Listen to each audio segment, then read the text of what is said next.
Good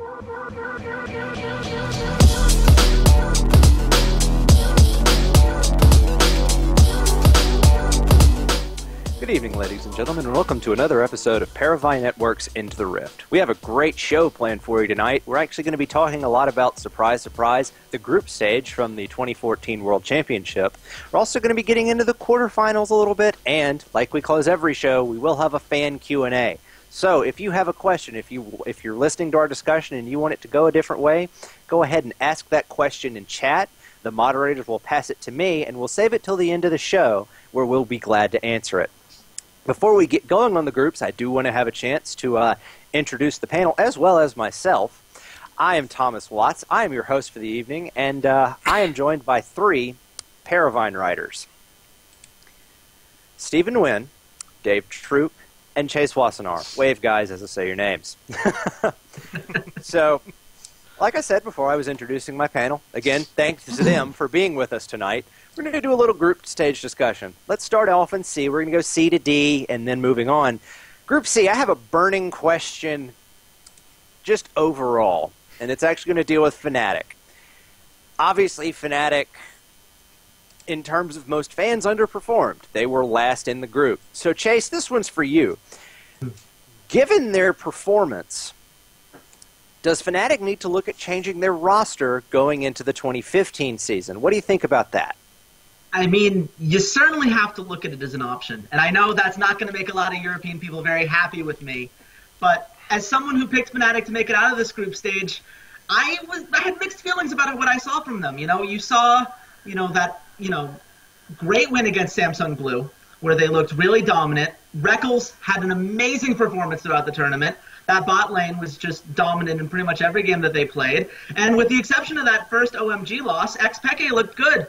But there was a lot of inconsistency from both Cyanide and SOAS, a lot of up and down play from them. And that's something where if your goal is to be really good in Europe, you can get away with that. But when your goal is to be one of the best teams in the world, which is something that we've seen from Fnatic, this long-standing European organization that has had these aspirations for a while now, I wonder if the mental fortitude is there with those guys. I mean, those OMG losses were, the first one was just terrible. It was a classic letdown game where they have this great performance against Blue and just overlook this game against OMG that they really needed.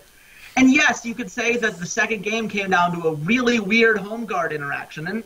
And don't get me wrong, those kind of games could have gone either way, but the fact that they were in the position where that coin flip really at the end of the day was what decided their fate is something that if you're a world-class team in the way that they desire to be, with players like as good as Rekkles is, you gotta hope for a little bit more from your jungler, especially. And SOAS again just was the same player that we saw, throughout Europe, and I'm not sure that's enough either. So I don't know if you could say for sure that changes are 100% necessary, but they'd be foolish not to look at them if the opportunity comes on. All right, well, I'm going to pass this to Dave then. Dave, you are now the general manager of the Fnatic League of Legends squad. What do you do? Do you fix the roster? Do you look at a coaching change? How do you fix Fnatic to get them out of this last place in group situation that they found themselves in? Well, to be completely honest, I was really surprised by Peke. Like I said last episode, not many players have been around from Season 1. I mean, the whole team basically has been, other than Rekkles. But Peke actually played very well. I wasn't expecting that. He wasn't not playing so great, didn't seem to be so dedicated. So I would have, before this tournament, said Peke. Now I'm thinking SOAS, maybe Cyanide. SOAS really didn't impress me in the top lane in any of their games. I never was like, wow, what a great play by SOAS in the entire not once in the entire tournament. And then Cyanide also, like Chase said, just wasn't, when you saw him play some of the other junglers, he just was not up to snuff. Like, he just wasn't. And Fnatic wants to be a team that competes on the world stage, and to do that, you really need the best players. So, coaching stuff, I mean, I think the Samsung Blue game proved that team knows what they're doing. When they were playing their game, they could actually play League of Legends. It was a very impressive game. But just at the end against that second OMG game, I mean, there were so many different things SOAS could have done at the end of the game that probably could have given them the win, like equalizer the minion, so a super minion got one more auto attack on the Nexus. That might have done it. How about buying a Lich Bane, considering it's the end of the game, it's like 70 minutes in or whatever the heck it was, and you know what I mean? Like, there's a lot of different options for him there, and it just, I mean, I get it. It's easy to say that when you're sitting here behind a computer screen with no pressure on you, but you need somebody when you're going for the World Championship that can react under pressure. And to me, Soaz and Cyanide really proved that they couldn't do that. So I would look into replacing those two guys. Well, Steven, I want to get your opinion on this, but I do want to have an addendum. Okay. And it's specifically dealing with how Fnatic brought on Toys as, I'm going to call him a coach/support staff member. Do you change the Fnatic roster, and did you see any kind of evolution since Toys came along, or is that just sort of has it come off to you like a grandstanding move almost? Well, let's see. I want to say that Toys had an impact, but at the same time, I would really rather contribute the losses to the inconsistency of the team. Because sometimes they play so good, like out of this world, they play just really good. And other games, they just completely flop. I remember the first game they played against OMG. It was Peke on Kassadin and then Cool on Zillion, I think. Zillion. And Cool just wrecked him hard, even though Peke was on Assassins. And Peke is not a mid laner who's very flashy or like out of this world. Oh my god, like Xpec is so good when he's playing non-assassins. When he plays assassins, that's where he shines because he's really good at it. And this time he was on his best assassin, like his most notable assassin, rather. And he just got wrecked. Soaz does not impress me ever. I never get impressed by Soaz. I'm gonna be honest here.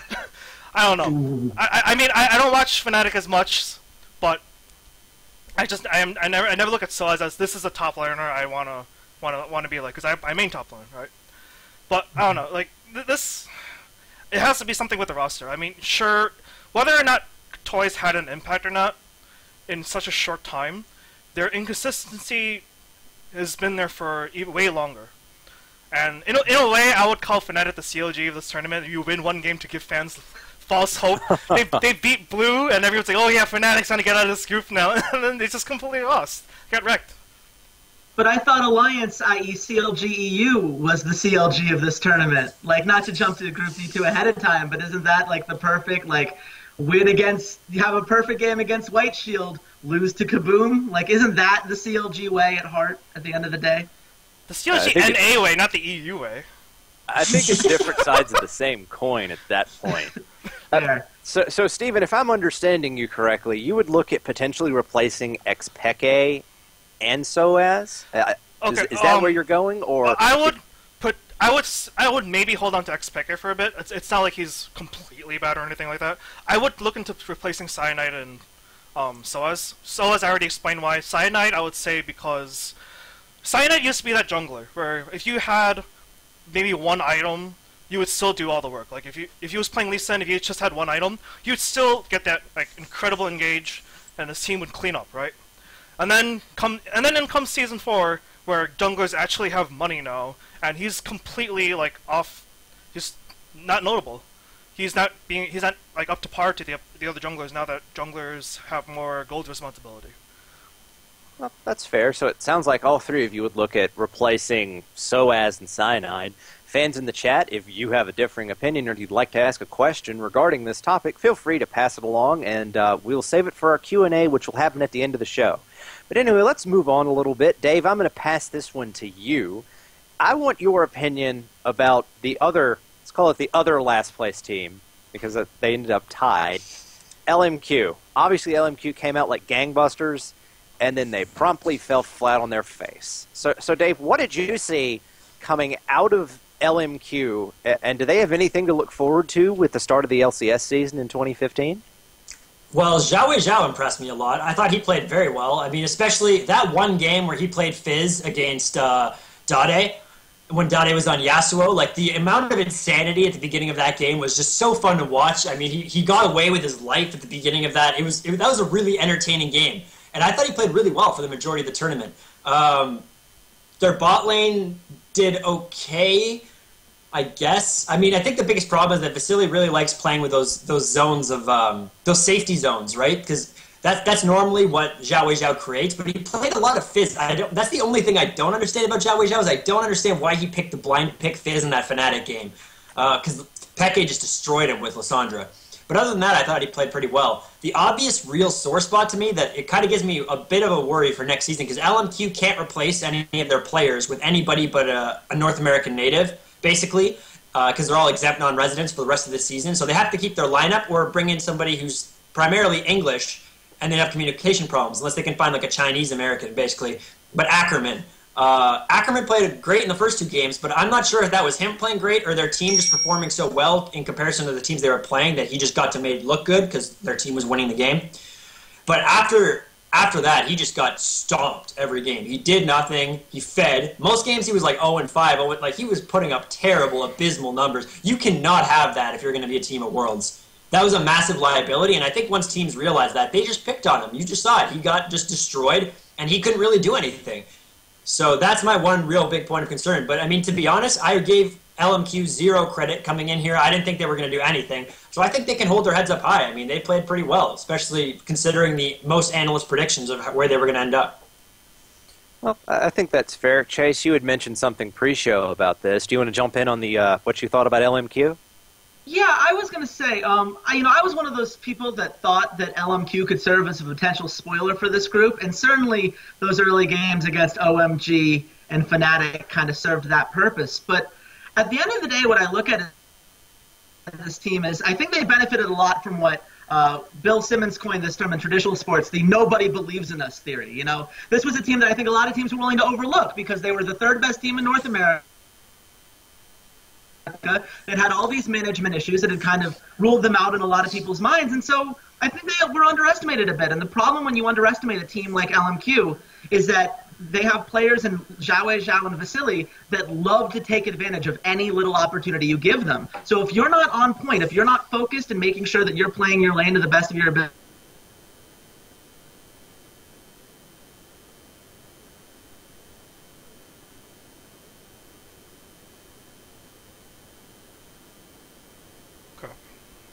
so perfectly.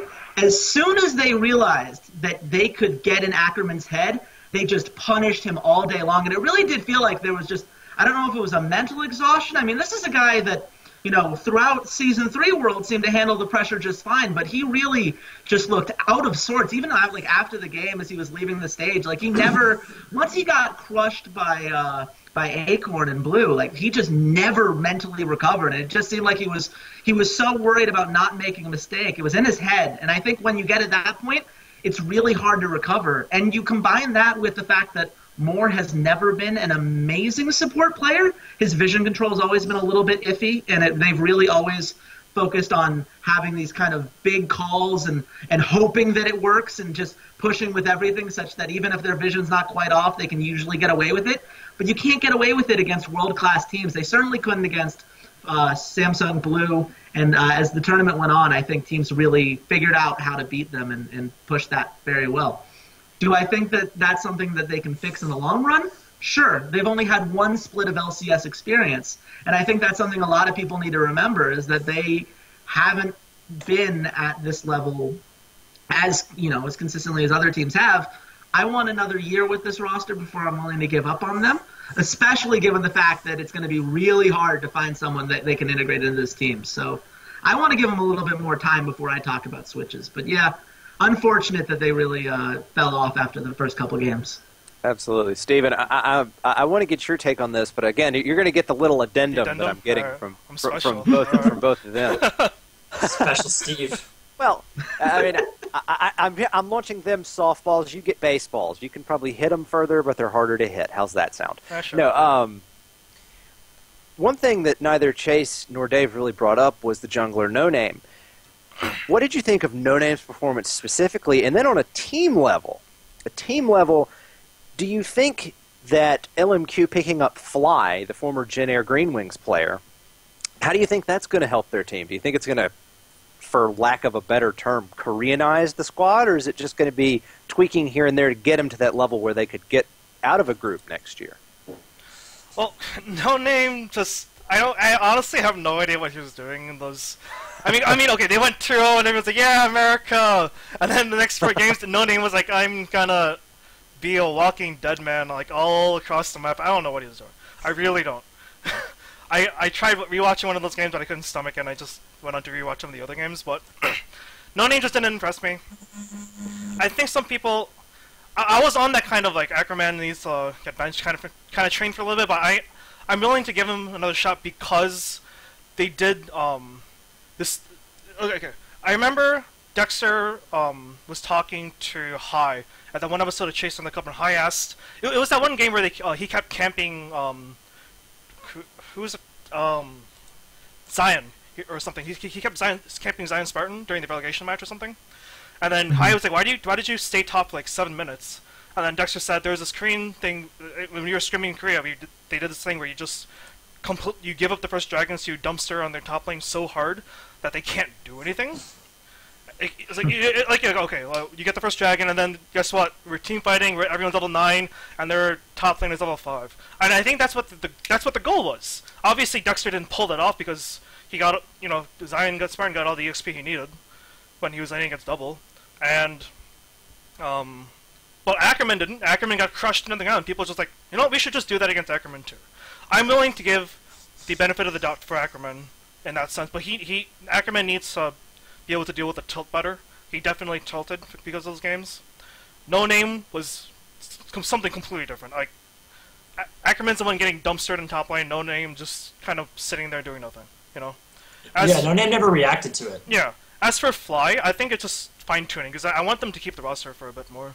Because I don't want them to Vulcan the roster. I don't want them to have one bad performance at groups in Worlds and be like, alright, let's just change our roster and then pull a Vulcan and just go, XTG, and then become completely irrelevant the next split. I don't want that to happen.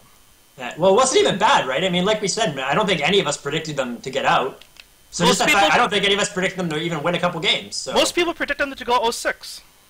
I predicted them to win 1, and I take that as my pride moment of the weekend. I didn't have many of them after those bold claims about Koreans not going to drop any games in this tournament. And that was proven to be false pretty quickly. But yeah, no, I think LMQ did what they could have asked for, especially given all the management stuff behind the scenes. I'm curious to see how this new coach goes personally.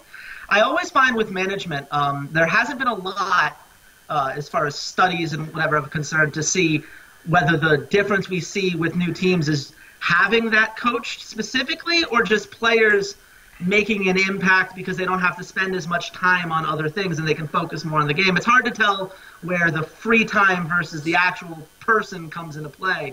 But I'd love to see it. I'd love to see him bring some stability to that roster. And God knows those players deserve some stability in their lives after the management issues from this last term.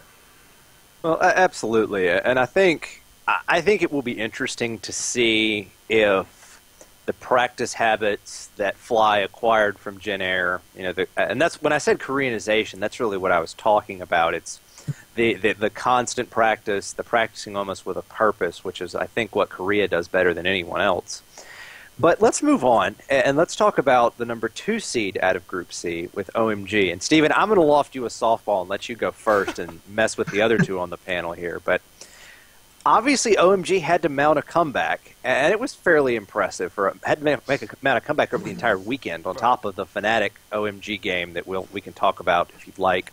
But did you get the sense that OMG was just good enough to get out of group, or were they just lucky enough to get out of group? I think that's an important distinction that I've seen discussed a few times. What do you think about that? I think it's a mix of both. Because, okay, from all I've heard about OMG, I know that OMG, they kind of take a while to warm up and like in the playoff or whatever. So I can kind of see why they dropped the first few games. But there's got to be some element of luck when it comes to Dota. I mean, I don't know what it is. I mean, I love Dota just because it was entertaining, but it takes something special to miss all those Nami outs. Especially when you win that Nami game, and then you lose the Thresh game where you hit most of your hooks. Okay, there's got to be some kind of weird element of luck there, but at the same time, it's Fnatic's inconsistency and LMQ's inexperience. You have to ask the question whether or not those are worse than Dota, or did OMG just hard carry against the inconsistencies and Alan Q's inexperience so hard that Dada was a non-factor? I mean, that winning play from Fnatic versus OMG, the comeback game, that was a 4v5.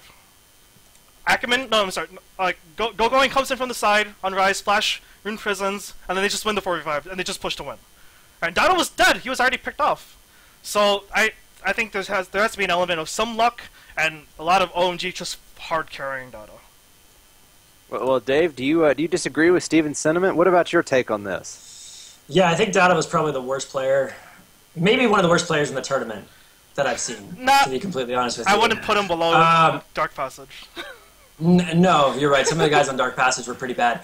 But if we're going to be completely honest, like, Cool and Going, I mean, those guys, I was laughing so much after the first day, and everyone was like, oh, Cool overrated, Going overrated, blah, blah, blah, blah. No, they came out to play for the most part. I mean, OMG, if you look at the team traditionally, they never do well in the first little bit of a tournament. They ramp up, they figure out all the teams, and then they beat you. And that's exactly what they did. They lost their games on day one, and then they just won. And they got themselves through. I don't think they were lucky to get through. I think they were a better team than Fnatic. Definitely the first game. I mean, Fnatic didn't even show up. That second game, maybe not. I mean, they did keep their cool, though. Losing 2 inhibitors multiple times and still winning the game, that says something. That says something about their ability to stay in the game, their ability to play well under pressure, their ability to keep their, their rationale about them.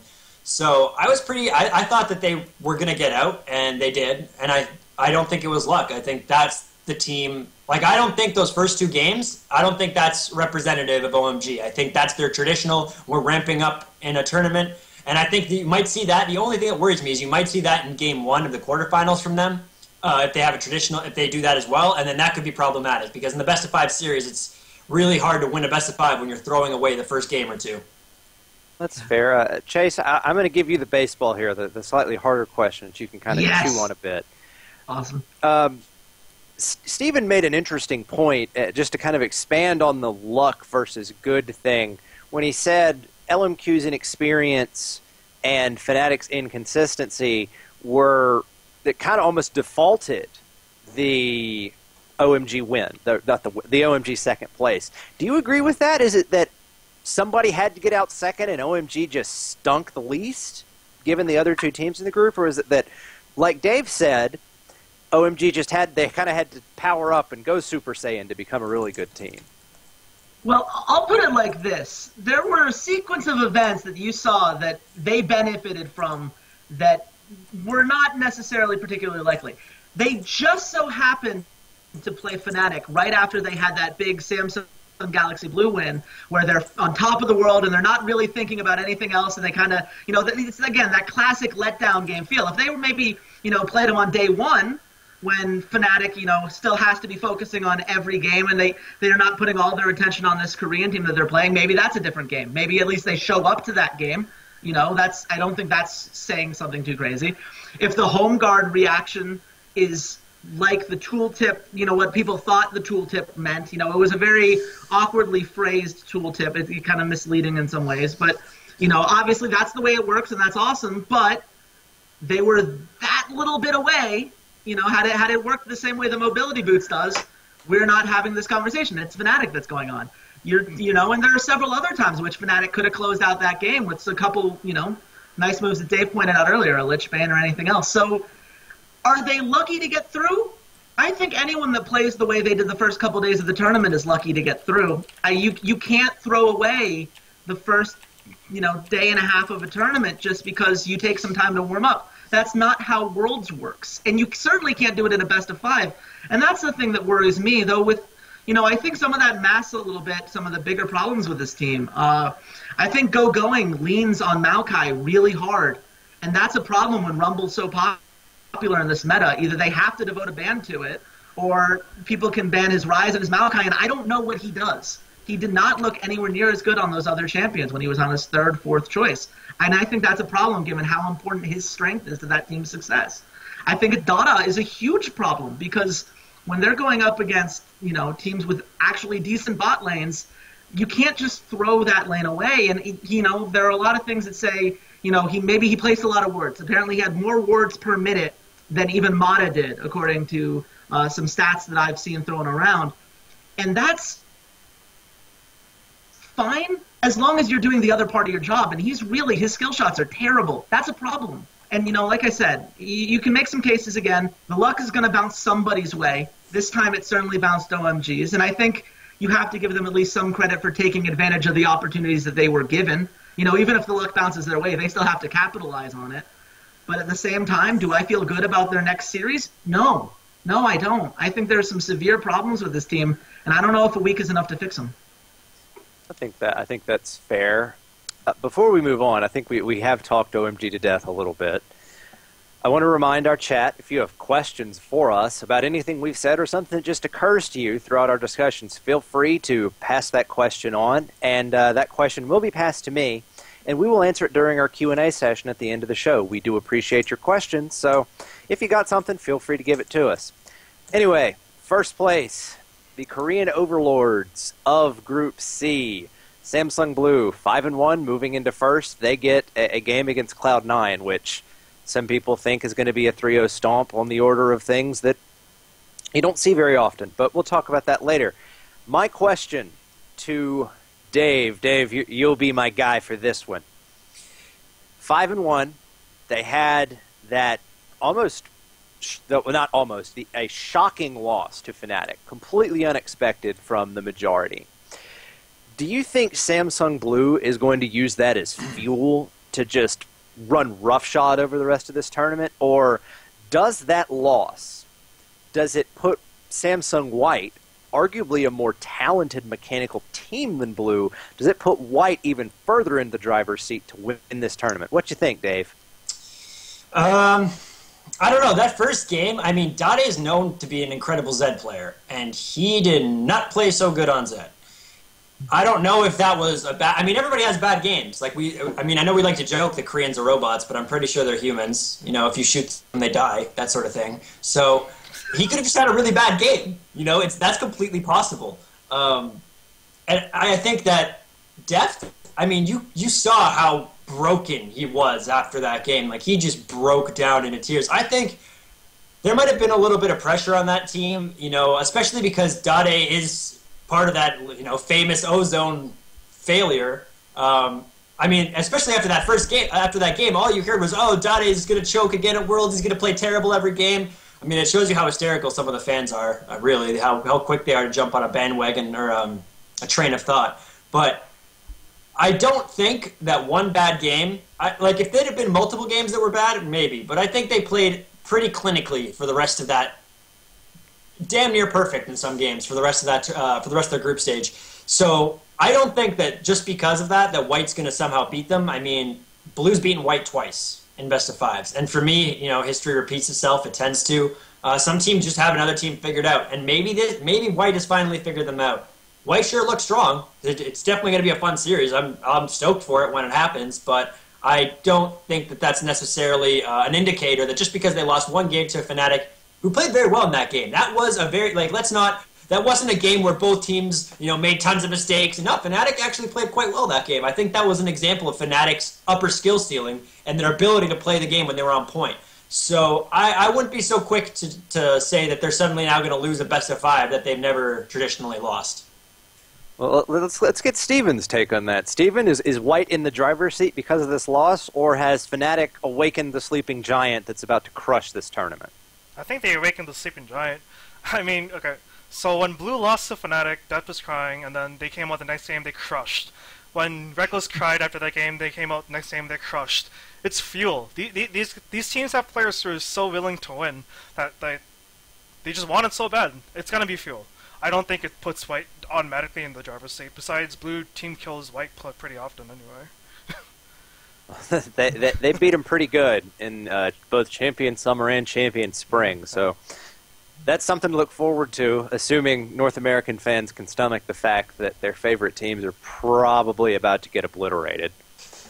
But anyway, Chase, I haven't given you a chance to talk about this, and I don't have any baseball questions for you, so I'll give you the softball one this time. What do you think? Is the sleeping giant here, or is White ready to rock? I think the sleeping giant's here. I think, as a general rule, You want a team, if you're going into a, in a big tournament and any situation like this, you want to have your vulnerabilities exposed. Why? Because then you can fix them. If you breeze through your group the way that White did in the group, they didn't learn anything from those games. What they learned is they're better than Turkey, they're better than Southeast Asia, and they're better than an EDG that was, flip-flopping, a little inconsistent in that group. That's not, that's not going to push them towards being better. That's going to reaffirm what they already know how to do. What's going to push them to be better is, A, they scrim against Blue all the time. And that rivalry is a real thing. And if you think White hasn't got it in their heads, that same, hey, well, Blue won the last 2 times, guys, what are you going to do differently? Like, that's fuel for them. Sure. But for Blue, if you don't think Dade read every single one of the InVen comments, all the Reddit comments were translated for him, like, oh, yeah, Dade, King of Sping, tilts again. This is, it's the same thing as what always happens. Like, that's the last thing that White wanted, because now Blue's hungry for it because they have to prove themselves again. And there are going to be a lot of people who think White are the favorites in that game, and the last thing that White wants is to be the favorite, because Blue does their best when they're playing as the underdog from behind. They love surprising people. They love taking those little advantages and then making so much more out of it. And as soon as people start underestimating them, that's when they shine. You're absolutely right. And I did want to touch briefly, and this is just my take, and we'll move on to Group D after this. I wanted to touch on the Samsung Blue LMQ game directly after the Fnatic game. I've seen Dade play Yasuo a lot. I have said, I believe either on this program or maybe on China Talk, that Dade's Yasuo is probably the most terrifying player-champion combination in the tournament. Yeah. I have never seen Dade go that psychotically aggressive on that champion. It was a pleasure to watch, and if for some crazy reason anybody gives him Yasuo and he does that again for the remainder of the tournament, just get out of the way. Yes, Deft had 16 kills in that game and was a major force, but it was Dade, I'm going to go deep and I'm going to kill people, that really sparked Blue in that game. And that kind of Dade is an absolutely horrifying concept for the rest of the tournament, in my opinion. But anyway, guys, let's move on to Group D. And Chase, this one's going to come to you because I know pre-show you said you had a lot of nice things to say about Kabum. We'll go. I do. We have a party. Hey, yeah, I said last time if Kabum won a game, we were going to have a party for him. And I've got the balloons right here to prove it. Congratulations, guys. That must have been, that at the very least, that translator was the happiest person in that entire stadium. Like, I've never seen anyone so happy to be on stage as he was for that interview. But yeah, no, this is a team. I mean, if you're talking about why, there are so many Reddit threads, and we've been poking fun at Reddit all night, and I know the internet can never be wrong, but the truth of the matter is, whenever people were saying things like, oh, the World Finals shouldn't have wildcard teams, it's just a waste of time, and, Dark Passage losing a couple players kind of made people reaffirm, like, oh, yeah, it's not even helping them. What we saw from Kabum here, yeah, it helps. It really, really helps. This is a team that improved dramatically by the end. I can't even recognize who they were in the first game versus who they were in that victory against Alliance. I mean, if you look at just the way they played that game, it was methodical. They picked their battles. And sure, when it came to those fights, they were kind of trading kills. They're not quite at the mechanical level at this point where they can outplay, straight up some of these Alliance guys. But they sure as hell took advantage of a Wickd that had no idea what he was doing on Kale. And they understood enough of what they needed to do to win to pick the fights that they needed to get the objectives that they did and not overextend themselves. A lot of teams in that situation would have been so excited and so, like, oh my God, we're ahead, guys. Now let's go push ahead and go crazy here. But they didn't do that. They took their battles when they needed them, and they showed just this understanding of the game that shows that wildcard teams really can learn something. And that's something they're going to bring back to Brazil and I think make the region as a whole a lot better for it. So that was exciting. I am so glad to be wrong, and not just because I got to play with the balloon on podcast, which was also exciting, but it's great for them, honestly. So Dave, do you agree with Chase's point that this win vindicates the international wildcard tournament system because it has given notoriety, or do you still want to say? I know before you said give a fourth chance to the fourth Chinese team or the fourth Korean team. Does Kabum's victory over Alliance, does that change your opinion a little bit? It does in one way and it doesn't in another. I still think the current format in terms of quality games is not good. Like, I think that if you're going to have a real wild card, a real international wild card, then make it just that, a real international wild card. That being said, I agree with Chase that Kabum really did improve. That's going to improve the South American region. And to be fair, I do think that that whole region, Brazil, was much stronger than Turkey. You know, there was a couple good teams in Brazil that could have made it. It wasn't like, and Turkey is just dark passage. In Brazil, you know, people didn't think it was going to be Kabum. People thought it was going to be that keyed All-Stars team, right? So I think in a way, it's not really fair to say that the wild card format is now vindicated because of that. Because I still think that, let's be honest, the first 5 games they got stomped, right? Like it would have been a more interesting tournament. It would have been a better group if you had a better quality team there. But Chase is 100% right that it's going to make the region better, and in the long run, this is good. So, like I said last episode, in the long run, I do like the system because it's the only way. I think there should be more international tournaments too. That's what this proved. That Kabum really improved over the course of a tournament.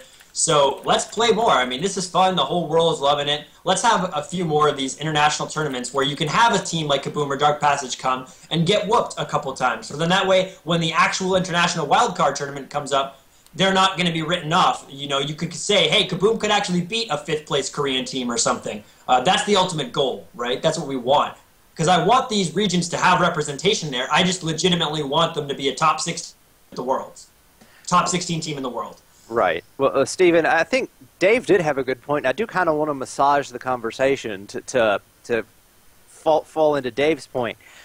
Do you think this Kabum victory puts a greater impetus on true extra international tournaments, where a battle for the Atlantic could include a Brazilian team, something like that? Do you see that? Do you see the tournament structure heading that way now, or what do you see?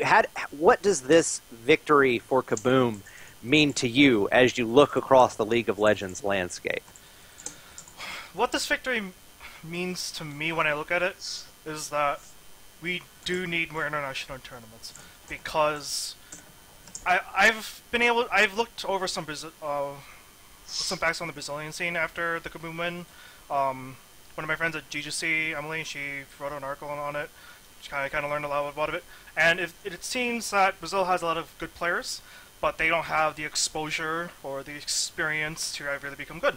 And you can actually see that in this tournament. They started off similar to HQ, actually. HQ had no international experience before now, and HQ started off their world experience getting level 1 ace at 1 minute and 30 seconds. And then they got better and better, and they eventually won a game. And then... It's true. Okay, Dark Passage, that was just... whatever. They're just not good. Whereas Brazil, Kabum, had a similar experience to HQ. They didn't play that well at the beginning, but the more experience they had, the better and better they got each game, and even on the last day. They played C9, and they almost made a comeback near the end. They had a chance, maybe a small one, but it was a chance nonetheless. And then they just completely wiped Alliance off the floor. And I think scenes that have stronger potential should be exposed to more international experience, because if you have a sword, it's not gonna cut anyone unless you refine it. HQ and Kabum had some experience to refine their swords, and they were able to cut some teams down.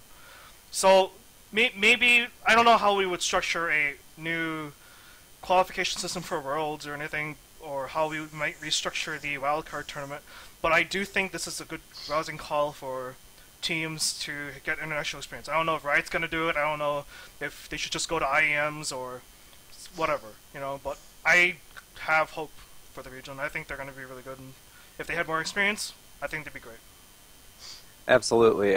We are going to move on to Alliance, but before we do, I'm going to take just a moment. I'm going to put on a flame retardant suit because I'm going to pass this over to Dave, and I fully expect Dave to napalm Alliance.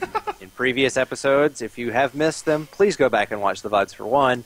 But Dave has a tendency to napalm things. He's accurate, but that's what he does. So Dave, I'm just going to open up the floor to your take on Alliance and realize that I'm in a flame retardant suit, but your other panelists are not, so try and keep the napalm contained. Okay, well, 2 things on Alliance. The first, I'll start with the nice. We'll go nice first. They have a thing that they do with their comp. They need Irelia for Wickd, which I'm going to go into in more detail in the bad part.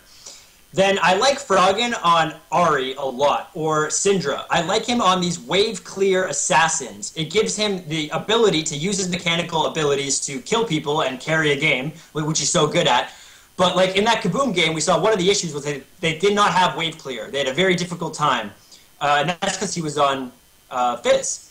And that made it much more difficult. So I think that when Alliance plays with a Wicked Irelia, an assassin, like an assassin's flash wave clear mid, like the Ahri or Syndra specifically, and then you put tabs on a safe AD carry or a long distance AD carry like a Tristana or a Lucian, they play very well.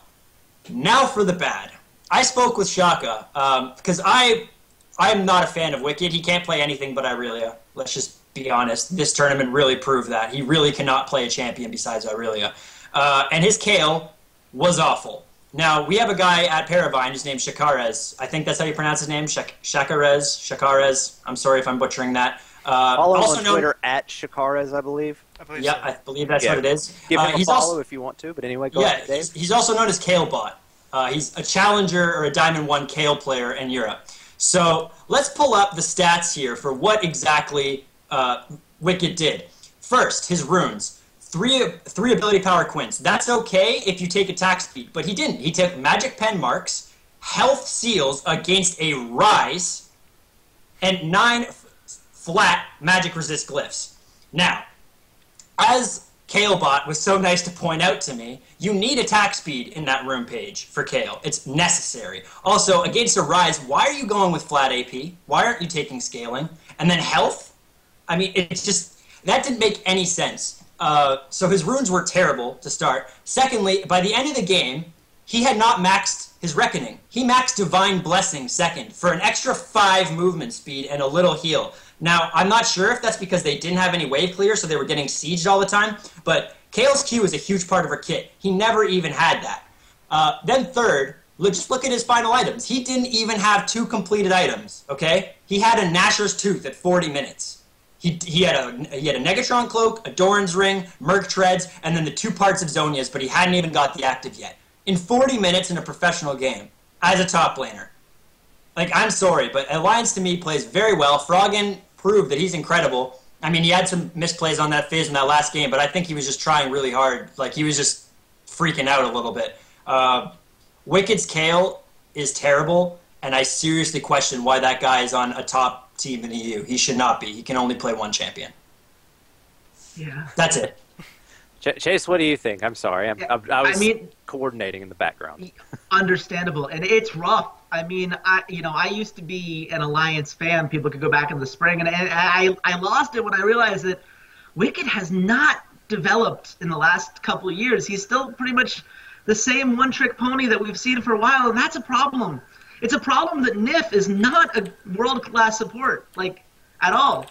Like, I really, if you go back to, all the way when he was still on SK Gaming in that series against Super Hot Crew when they were qualifying, I loved Nif because I loved his ability to shot call, but they've got shot callers on this team. What they need is someone who can ward and someone who can give them the vision control and everything else that they need, and he doesn't do that very well. I mean, Alliance did not do a good job of protecting their wards when they put them down, and there was a lot of wasted time and effort on them that really could have helped in some of these games. And Tabs was, Tabs looked like an AD carry who slept in a little bit on a few of those days and didn't get as many solo queue games as he should have, which was still the craziest thing I saw on Twitter before this. But what really got to me about this team, and what really should be upsetting fans of this team right now, if you look at Twitter the night before the Kabum game and the night before their Day 4 games, essentially, it's Wicked and Froggen talking about how they can't sleep. They're worried about these games. They're stressing out. They're pretty sure they're going to get out of the group, but they want to get first place so badly, and they just looked past their opponents. And you have to be and the mental space to play every team and lock down the wins that they need. And you can look at the rune page of Kill. That's just not thinking. That's just not. I mean, I don't know if he just picked the wrong page or if he just, I don't know what he was thinking, but it's a clear mental misfire, and there were several of those in that last day of games. That's a problem. If you're going to be a world-class team, you have to play like it on a regular basis. And you can get outplayed, but when you're outplaying yourself, that's a problem. And I don't know. I walked away actually with a better impression from Fnatic than I did on Alliance, because Alliance's problems just seem so much more to be in their head, and I don't know how you fix that. That's worrying to me. Absolutely. Dave, you had a comment on this. What else you want to add? Yeah, just to add to Chase's point about them looking past it, I'm just trying to find the exact thing here. But the morning of the games, day 4, I was reading, because Wickd said on Twitter that he was doing he was going to answer some questions on Ask FM. So I went in to look past it, and basically, he was basically saying that he thought that they had an easy, hold on, let me find it, the exact thing. But his basic point was that they were going to get first, that he wasn't worried, or that they were worried about first, that thing. He wasn't really concerning with the Kabum question at all. And that, with the Kabum game at all. And I said this last episode too, no team at this tournament, even the wildcard ones that we like to say are bad, they're only bad in the context of who they're playing against. They're not bad teams. If you just don't do anything, they will destroy you. They're all mechanically gifted players that know how to play the game. So when you completely look past a team, don't give them any respect, and then don't pick a comp that makes sense, you're going to get crushed, and that's what happened. Absolutely. And Steven, I want to kind of put a bow on this discussion, and then we're actually going to shift gears slightly. I'm being told that our chat is discussing the validity of the International Wildcard Tournament, and I want to give all the three of you a chance to weigh in on that, and I'm actually going to jump in as well, because I think there's I have a slightly different perspective. But anyway, Steven, obviously we've just heard both Chase and Dave break down some of the issues with Alliance. So my question to you, this time you get to wear the general manager's hat. You are the general manager of the Alliance League of Legends team. Congratulations. How do you fix it? Or how do you fix it? I don't envy what do you do? I don't envy my position, first of all. This is true. Okay. For the most part, I agree with Dave and Chase, but I want to add to the Wicked thing. His champion pool just disappoints me. It really does, because this isn't the first time it's happened. I learned top lane by watching Darius and Wicked back in Season 2. And Wicked had the same problem in Season 2 Worlds when he competed with COG EU. He only played 3 champions, Malphite, Chase, and Aurelio. And half the time they wouldn't have a comp for Malphite, and then people would either give him Jace, because they usually always ban Aurelio, right? And then guess what? They went against Zuberfrost in the semifinals, and then guess what they did? They banned Chase or first picked it every game, and then they banned Aurelio. And then what did Wicked play? Oh, I'm sorry, okay. Actually, the first game, COG EU beats Zuberfrost because... And Wicked's on Jace, right? Game 2 and Game 3, they ban Aurelia and Jace, and they just crush him. And then what does he play? He plays Riven. And back then, Riven was not a champion you would play in top lane in late Season 2. This champion pool has always been a problem. And he's always said, oh, I'm going to work on my champion pool. Yeah, well, Darius said that too, and he actually did. You didn't. That's a problem. That's a practice problem. And that's something as a veteran like Wicked can't have that. As a veteran, he cannot have that problem. That's the first thing I do. Get rid of Wicked. Shape up or get out. Yep. I think exactly. That's fair. Well, guys, I do want to give all three of you a chance to jump in on the question of the validity of the International Wildcard Tournament. We have talked about it some in previous shows, but I want the panelists to almost pseudo-interact with the chat a little bit. But I actually want to give my opinion on this. Yes, the host is removing his hosting hat and putting on his panelist hat. Just bear with me. And say, I agree with the International Wildcard format in 99% of cases. Because what I look at it is it's an outreach program in many ways. There's going to be a point of saturation at these 5 major markets. There will be. It's going to happen. It's just the nature of economics. Now, yes, are more people going to continue to get interested in this game? sure, you can make that argument. But look at Turkey. I imagine that actually, I don't imagine. I know that esports in Turkey is a big deal. So the deeper that Riot can get involved in esports there, the better the game as a whole, the gaming ecosystem will be. Similarly in Brazil. Almost same song, different verse, because Brazil is a little further along than Turkey. I think that's pretty much inarguable right now. Mm-hmm. But then you look at other places. Japan has a burgeoning LOL market. It's not there yet, but it's almost like at that point you want to expand to Japan. You want to get Japan potentially into more of the NLB. You know, one of the spots in NLB Gold League is reserved for the #1 team in the Japanese League of Legends leagues.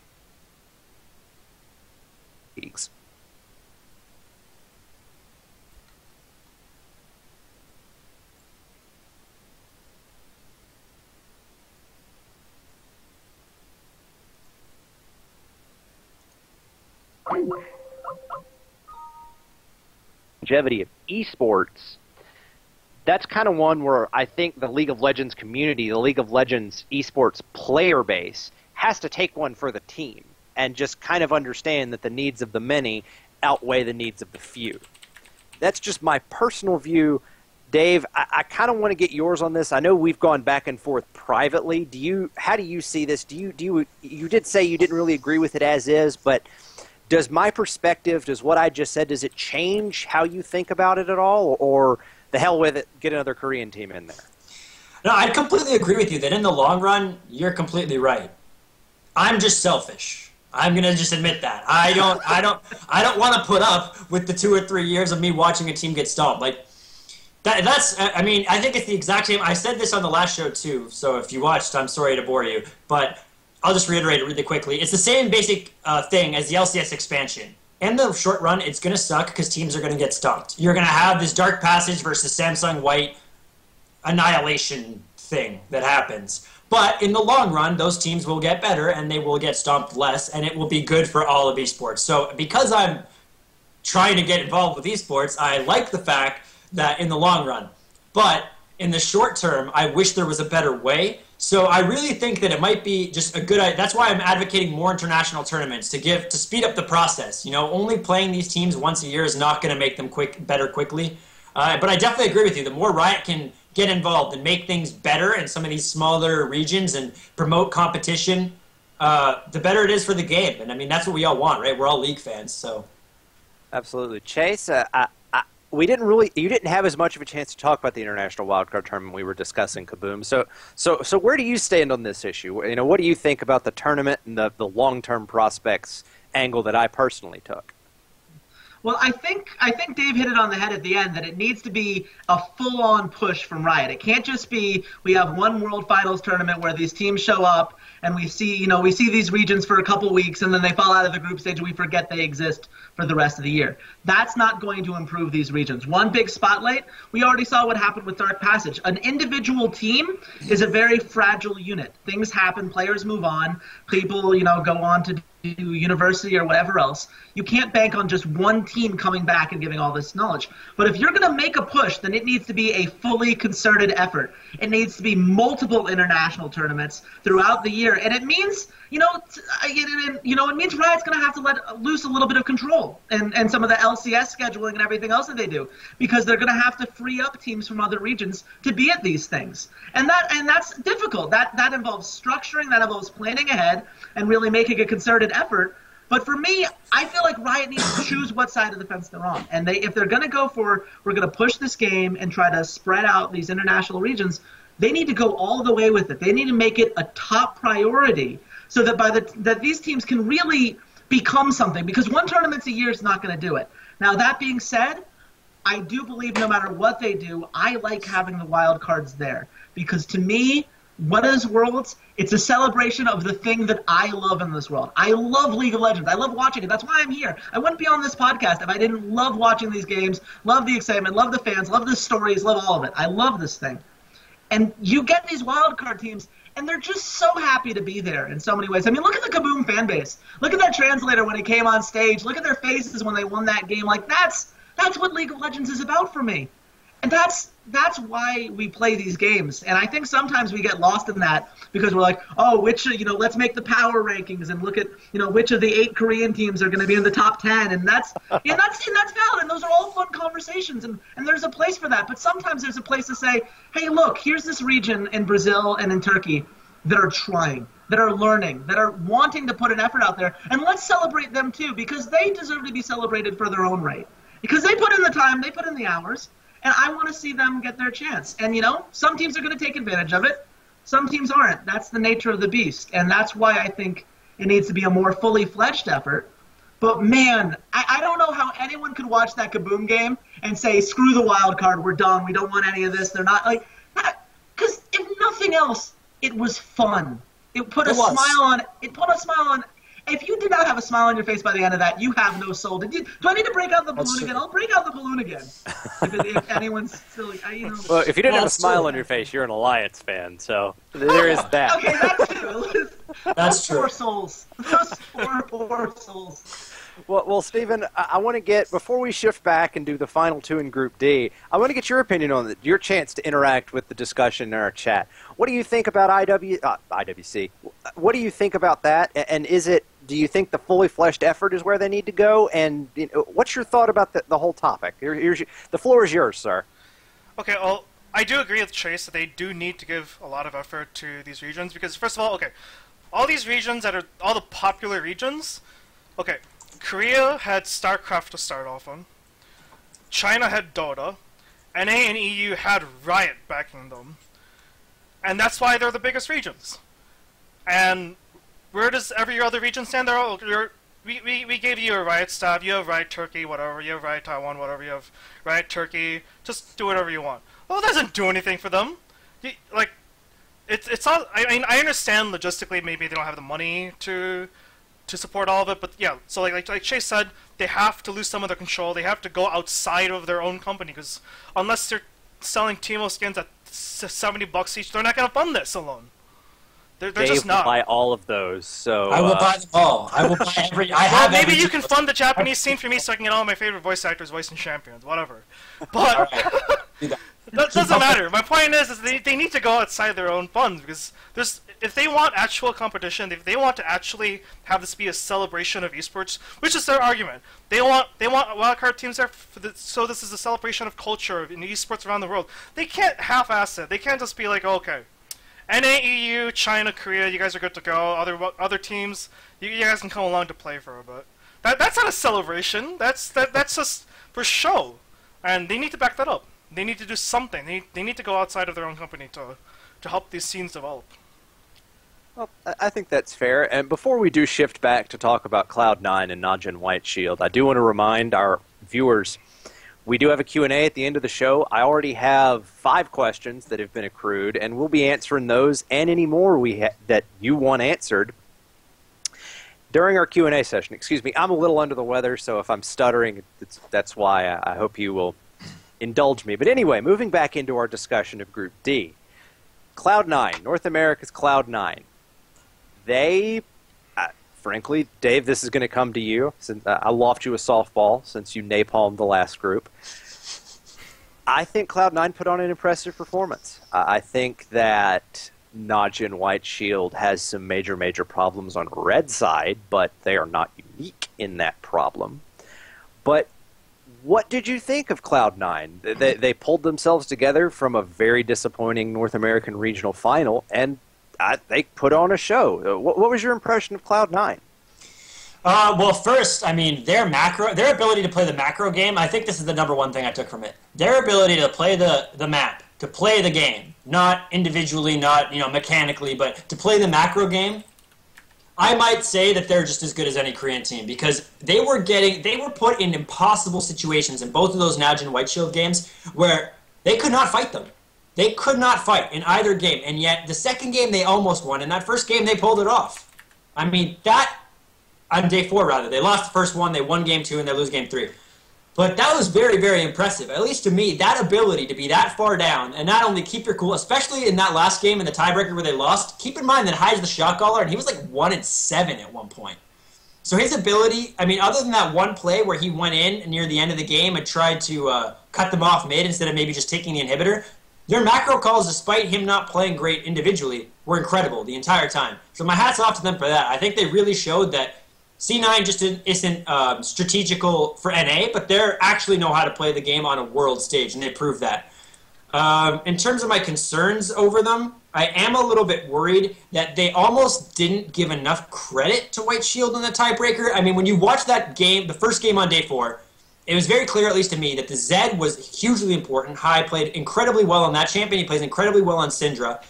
Not so impressive on any of his other champions, right? His talent has not worked out for him.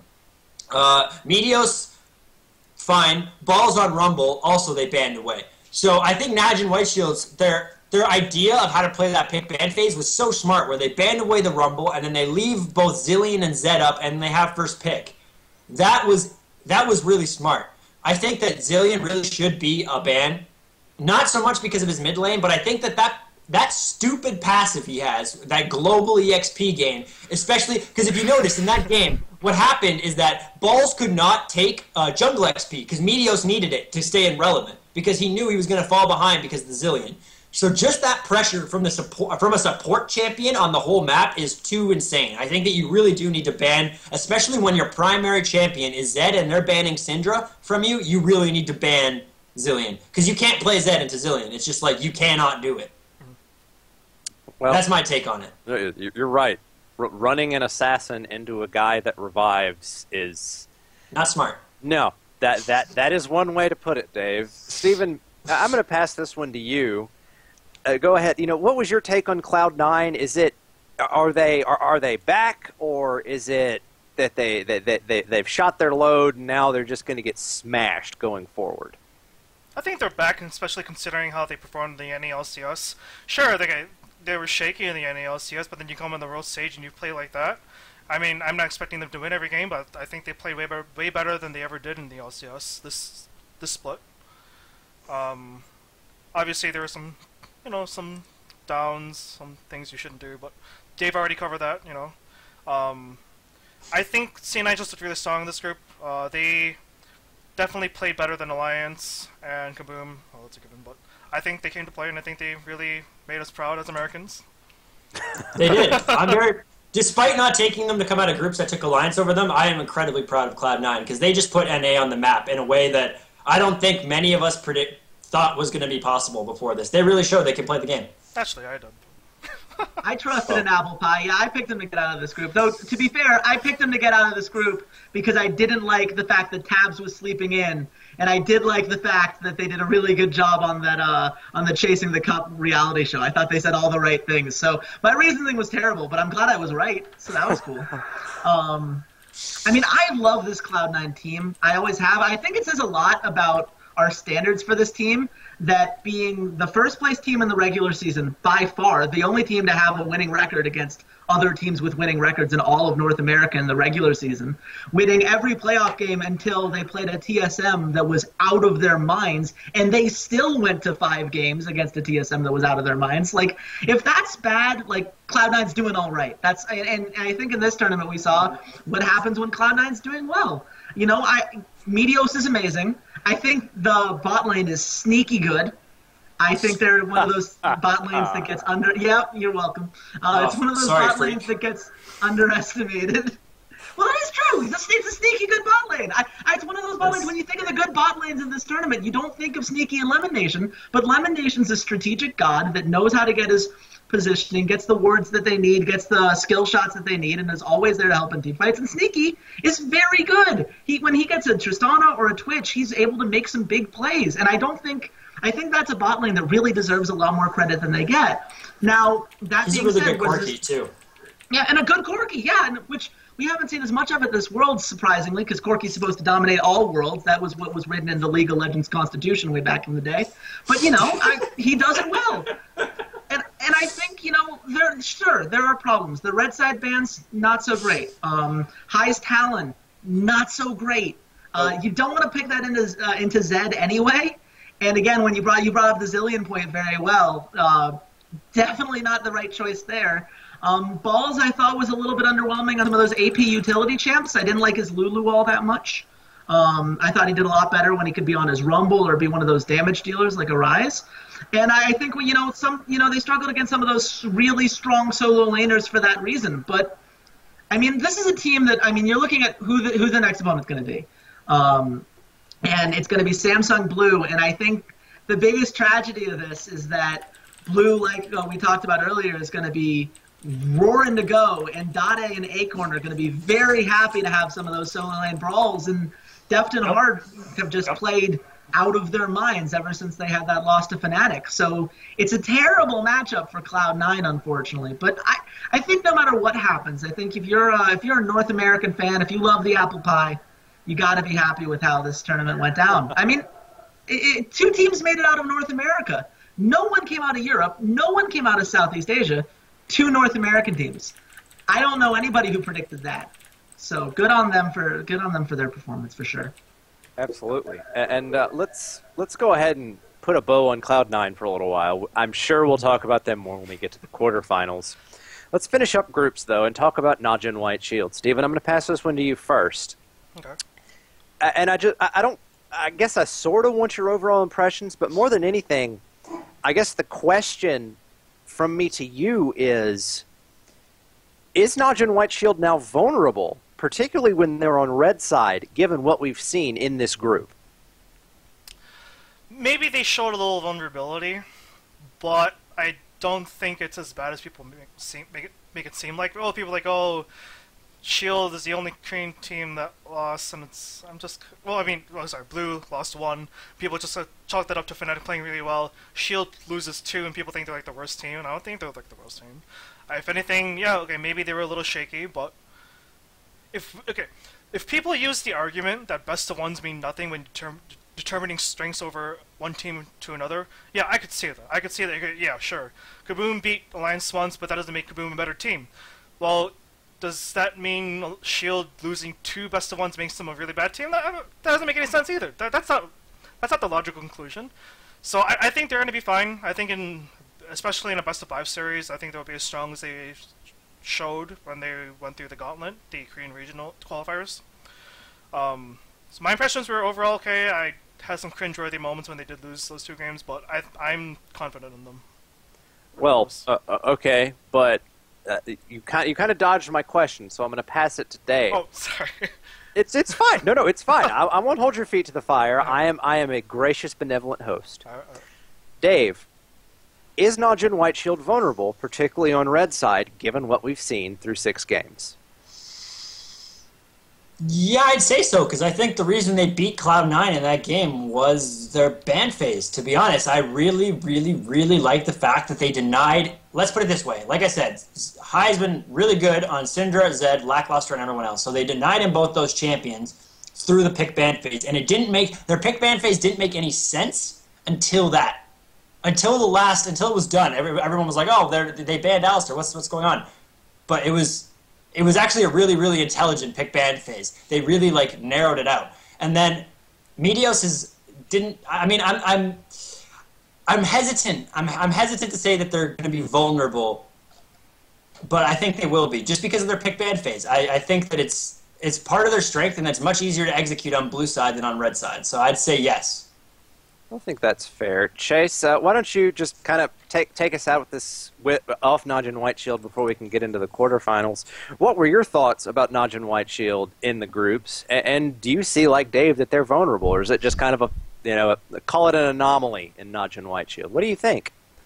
I mean, I think this is a team that's, always kind of relied on these strong laners, and what we saw is that, when Goong and Save were able to carry games, they did a great job, and then others, when things didn't go so well for them, they really, this is not a team that's going to necessarily win from the bot lane. Gorilla's amazing. Gorilla is wonderful, but really he's Zephyr is someone who is much better as a utility kind of guy than just I am going to hard carry this game for us.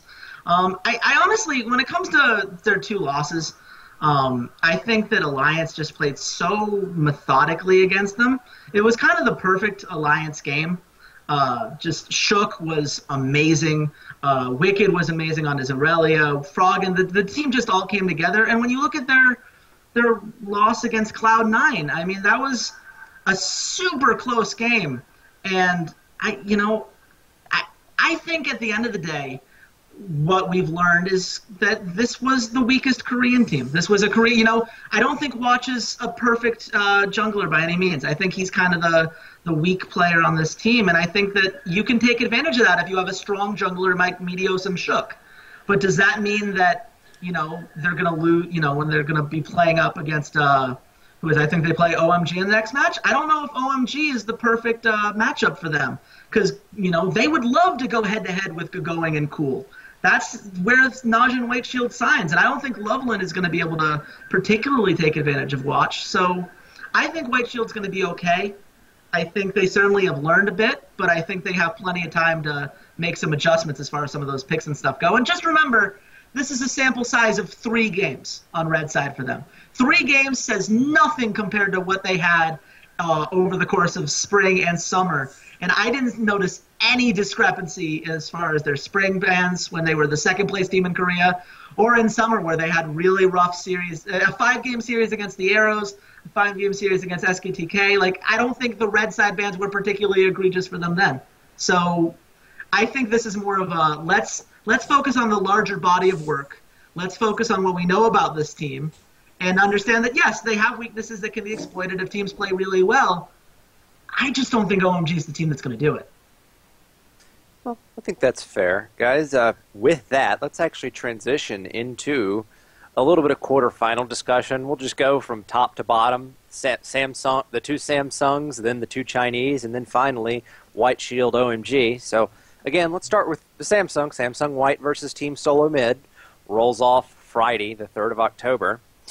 Dave, this one's for you. Who wins, Samsung White or Team Solo Mid, and why? Fire suit on.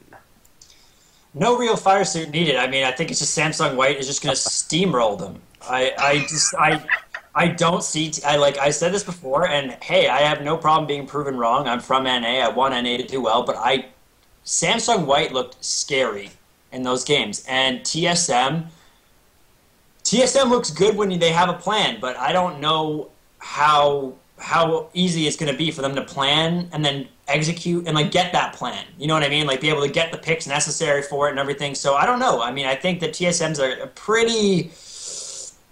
they're good. They played very well. I mean, against other teams, if they were playing one of the Chinese teams, I think this would be a legitimate discussion. But against Samsung White, I really do think that, I've said this before, I'll probably say it again, the only team that's going to beat a Samsung team and knock a Samsung team out of this tournament is a Samsung team. And that's it. So I don't think that there's too much to discuss there, personally. Well, that's fine. Chase, do you agree, disagree? Is this going to be a whitewash? Here's your counterpunch, sir. Oh, thank you. I appreciate that. You guys are killing. Here's the thing. The first thing I look at when I'm looking at a best of 5, I look at the junglers. It's Dandy versus Amazing. I think that right there, maybe I don't even need to say anything else. I might be able to stop my analysis right there, and I could just say that White wins on that ground alone. And I don't think there would be many TSM fans who would argue with me on that point. I mean, Dandy is just such an amazing player, and I think he's going to be able to take advantage of an Amazing that is not going to get Lee Sin once. Let's make this clear. Amazing's not getting Lee Sin once. Dyrus is not getting Rumble once. That's not I mean, Bjergsen, they're going to ban whatever they think they can, they're going to ban according to whatever matchup they're going to want to give Pawn. And I think Pawn is one of those mid laners that's got a versatile enough champion pool that he can counter a lot of different things. And then let's look at the bot lane. Oh, Imp and Mata. Mata, the best support in the world right now. Imp, one of the best AD carries in the world right now versus... If not the best. If not the best. Versus Lustboy, who, may I remind you, cannot play in Korea, was not able to play in Korea because no team wanted him. And Wild Turtle... And he's going to play Nami. You know he's going to play Nami. Yeah, and you can plan around that, and that's the problem. When Lustboy has that one champion he's really good at, and maybe even ban it away. Make Lustboy play it as number 2 support. Let Bjergsen do whatever he wants, and trust that Pawn's champion pool is going to counter it. There's just no place you really look at where it's like, oh, this is where TSM could get the advantage. This is where TSM could flip things around. Maybe a crazy Bjergsen game. I have learned after overhyping the Koreans and underhyping the Kabum. I'm not going to speak in absolutes anymore. I should have learned that only Sith do that, and really bad analysts, and I don't want to be either of those things. So maybe a crazy Bjergsen game could do it for this guys. Other than that, I don't see the path to victory for TSM. They could win one game. I'll give them one game, because, I mean, it is Samsung White. Imp does just go, hey, I'm better. A crazy Bjergsen game. A crazy Bjergsen game in which White is up 2 games already, and they're kind of going into cruise mode a little bit. Maybe. Yeah. If Yeah. TSM Game 3, probably. If TSM wins one game, I was gonna be like, pack it up, boys, we won. NA. Yeah. No. If they I'll win a break out game, some more balloons if that happens. I will. if they win a game, they deserve applause. Because honestly, I'm not saying this to bash TSM. I don't think, like, if you ask me Cloud9 versus Samsung White, I'd give you the exact same answer. I just don't. I think the Samsung teams are that good against in a best of 5. In a best of 1, anything can happen, as this tournament's shown. I feel a little differently about Cloud9. It's just a terrible matchup for TSM. Just across the board, just terrible. But yeah, it's rough. Well, Steven, you have TSM winning one game, getting swept, or do they pull the upset? I think they're gonna get. I think they're gonna get swept 3-0. But I don't have much to add other than on top of Dave and Chase. I'll just say that Lustboy, yeah, I guess he was lackluster and no Jane before he came to NA, but I will say that Lustboy's been kind of the unsung hero on a lot of TSM's victories lately. He's been incredibly solid. He has been. Just because he played so-and-so in Korea doesn't mean that he doesn't deserve any, like, he deserves all the credit for his play in the TSM games lately. And I don't think anyone can take that away from him. And I know you're a Blaze fan. I love Lustboy. I don't want to say negative things about him. It's just, it's Mata, though. It's Mata. No, I know. When you compare it to Mata, sure. I know. But not the point. Anyway, I was just gonna say that if TSM wins one game, that's it. That's my victory right there as a TSM fan about TSM since Season 1. And TSM, yeah, they lost against every Korean team they've played against, but they've always lost against the top Korean team at the time. Always. Yeah, that's true. Always the top Korean team. Blaze, then Frost, then I don't think they played at IPL 5, I don't remember. And then, whatever, like, the rest is history. They always play against the best team, and they always lose. So if they can take one game somehow off of White, that is my victory right there. Or if they just make the games competitive. I'd be really happy. If they get 3-0, but all like, if the games are close and, like, good games, then I'll be happy with that, too. That would be a big, I think that would be a big step up and a thing that most people wouldn't expect. I think that's fair, guys. Let's move on down. The other Samsung squad, Samsung Blue versus Cloud9. Chase, you said that you have a slightly different opinion about Cloud9. You think, maybe Cloud9 might get by Blue. I'm not sure, but... No, not like that. I meant I would have a slightly different opinion about Cloud9 versus Samsung White, just because I think Meteos has a much different ability to compete with Dandy than Amazing does. I think Dandy overpowers Amazing to such an extent that it really hurts them in the early game, whereas Meteos, I think, could at least hold pace. But yeah, no, I don't see Cloud9 getting out of this. I see them winning a game. I'm going to give them a game because I really feel like I think we made the point earlier that they're such a great strategic team. They really understand what it takes to hit that victory condition for them. And sure, maybe they're not as good as executing those victory conditions as a Korean team would be on an average day, but they still do have a lot of talent. Meteos is really good. Lemon Nation is really good. I think the problem you have with these guys is it's Dade versus High. That's a problem. High is really good at solo queue, and it's one of those things that I always want to see him bring that to the forefront in an LCS or a big tournament kind of game. But I don't know if he can compete with a mid laner at Dade's level. I don't know if Sneaky, as much as I like that bot lane, I don't think Sneaky is at Def's level by any means at this point. And I think that Acorn right now is a better version of Balls in a lot of ways. I think that it's one of those things where if you switched these matchups, I actually might feel a little bit more comfortable about each of these North American teams getting maybe a game. But in the way that it is, I think Cloud9 can take one because I think Meteos and Lemon Nation can use their superpowers to achieve some cool things. But Blue is the superior team here. Don't get fooled by the fact that they dropped a game to Fnatic. This is still a very strong team, still quite possibly the best team in the world. And I think until they're dethroned by White or whatever else, I'm going to keep picking them until they prove me wrong. I think that's fair. Steven, where do you see this one? Samsung Blue Cloud9. Who wins and why? I'm going to go 3-1 for Blue winning. they're just so damn strong. I don't even know how C&I can compare in the best of 5. I mean, they could prove me wrong. If anything, I'll say 3-2. But I really don't think Cloud9's gonna win this one. I mean, Dade is just gonna style on people really hard, and I don't think he's gonna get cocky in the bracket stages at this point. Well, Dave, we are kind of running a little long, and we do have a bunch of questions. So, Dave, who do you have coming through Samsung Blue versus Cloud9? Same thing they said, Samsung Blue.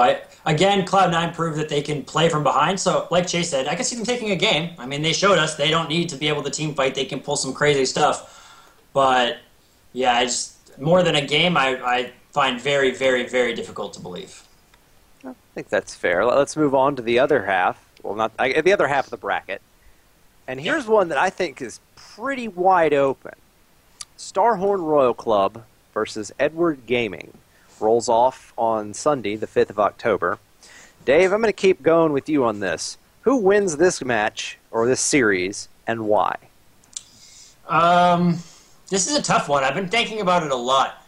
I am going to go with EDG, though. And here's why. I think that Name has not played that great in the group stages. He didn't play so good. He did not. I mean, he wasn't bad by any means, but he was not the sensational player that we're used to seeing from Name. And I think that what a lot of people are not understanding is that this is a long break. This is not like the next day, this is a week that he has. So I think he'll be back up to his normal level of play. And then I've already watched the series, and EDG wins. So I'm not quite sure. I mean, Uzi's been playing phenomenally, but I don't think that's enough to carry them through it. But I see the series going 5 games. I'll say EDG, but I'm not nearly as confident in this EDG pick as I am with the Samsung picks that I made. I feel like this one's a much more 60-40, where the other ones are more like 95-5 sort of thing. I see what you mean. Steven, where do you have this series coming out? I have this for EDG too. I mean, yeah, Starhorn looked pretty shaky here and there, especially in Name, as Dave kind of mentioned, but they're going to be playing on familiar ground. They're going to be playing a team they've played against multiple times, a team they've beaten multiple times. I think they'll be comfortable. Yeah, I think EDG is going to take it over Starhorn. I mean, Insect didn't really impress me too much. That's fair. Chase, where are you at on this one? See, I looked back. I went all the way back to the beginning of LPL Summer, and Starhorn Royal Club went 3-1. Starhorn Royal Club went 3-1 against EDG in the regular season. It was a very close 3-game series that went 2-1 to EDG, but it really could have gone either way in the regional finals. So I don't think this is, I wouldn't agree that we've seen this before and it technically goes one way. I think this is has been much more of a back and forth series, and right now, I like the way that Starhorn Royal Club is playing just a little bit more. I loved the way Uzi played in that group stage. I thought he was an amazing AD carry. I liked the way that, Insect, yes, he struggled on champions where he had to rely on his teammates, but he did a really good job of making some opportunities for himself when he got a champion like Rengar, who's able to find those options. And more importantly, I don't know that Edward Gaming can really punish the weaknesses of Starhorn Royal Club as much as other teams would.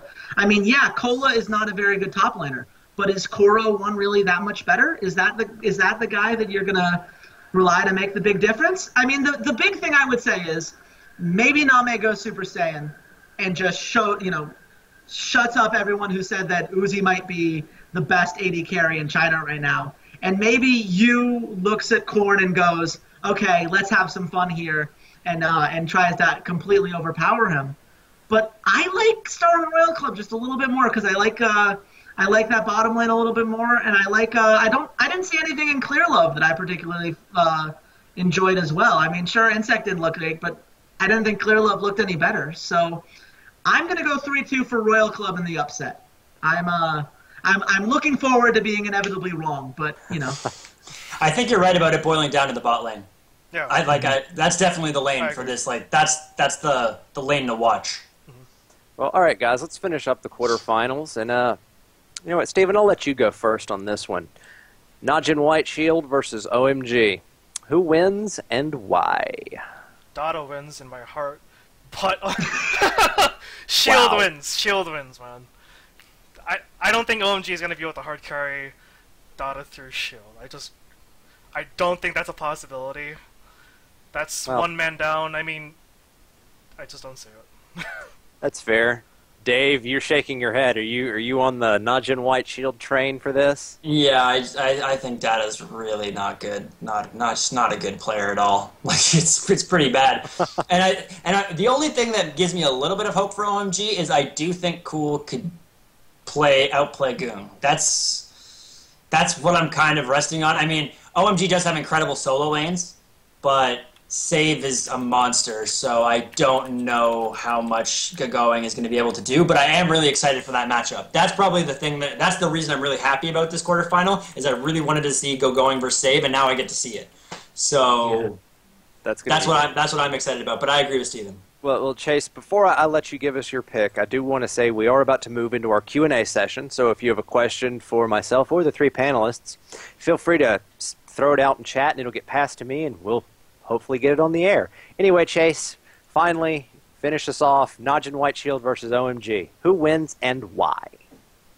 I like White Shield in this. I've already kind of said that I believe that Korea is the most dominant region right now. And when you look at both of these teams, I think they have pretty similar identities. These are both teams that love their strong solo laners who can make big plays. But, man, Save is so good. And Going is going to do his best. But I just think Save right now is just on a little bit of a different level. And I think Goon can really, I know Cool is a great mid laner, and I look forward to seeing what he can do, but I think that Goon was a little bit, a little bit more consistent in the group stage is the word I'm going to use. When Cool was at his best, he was the best player on the Rift on all of his games where he was able to hard carry. But when he was not good, it was not good. And I think that Najin White Shield right now, really, when you look at the bottom lane, you look at what Gorilla and Zephyr can do. Gorilla versus Dada, that is a huge discrepancy in value. And I think when you're looking at what's going to determine the course of these games, that's a problem. And I don't see, the things that OMG would usually look to kind of make up for that discrepancy aren't the things that are great against a team like White Shield. And so I think, If White Shield can play these lanes even, which I think they can win some of these lanes, if they can play them at least even, it's going to be a really rough day for OMG. Yep. I think that's fair. Let's go on and move into Q&A. And we have a really good question that I want to... This is the part where I get to talk a little more as opposed to hosting. And I'm going to jump in on these topics a little bit more. But here's the first one from... Supika. If I butcher your name, I apologize. Question. How much do you think the favorites exiting the group stages actually showed their future opponents in groups? What knowledge can we, and by we mean teams, glean from best of ones? I actually want to jump in on this one, and then I'll pass it probably to Steven. I think in terms of Chinese and Korean teams, you are moving from a place of relative discomfort in best of ones. Korea and China do not play best of ones. They play series. They play best of twos during the regular season, and then they move straight into best of fives. And that's what you're coming into now. You're going from a place of discomfort for both of those regions to a place of comfort in best of fives. I think that neither Team Solo Mid nor Cloud9 have a chance in hell of taking a single game off either Samsung team. I don't. I'm sorry. I think that Team Solo Mid will be beaten in under an hour and a half of game time. I think Cloud9 will make it to 2 hours, but I think it will be painfully one-sided. I do. I think you are going to see it. You are going to see two teams that are completely locked in. They have home court. They are in their comfort zone, and they are going to execute. Because you say I carry napalm. Hey man, this isn't napalm. That wasn't a napalm. This is thermonuclear warfare. I thought that was a well-aimed sniper North American fan just had a heart attack simultaneously. Oh no, it's not going to be pretty. I'm sorry. It'll be if the games go beyond a half an hour, Team Solo Mid will have won something minor. But beyond that, I would be shocked. Hey, they didn't get stopped as hard. Wait. That's not out of curiosity. Okay, I'll give reasons, but I just want to say to finish this question. Then I'll pass it to Steven. You're getting to such a point of comfort that you're going to see some different teams. You're going to see teams that are used to adapting and whatnot.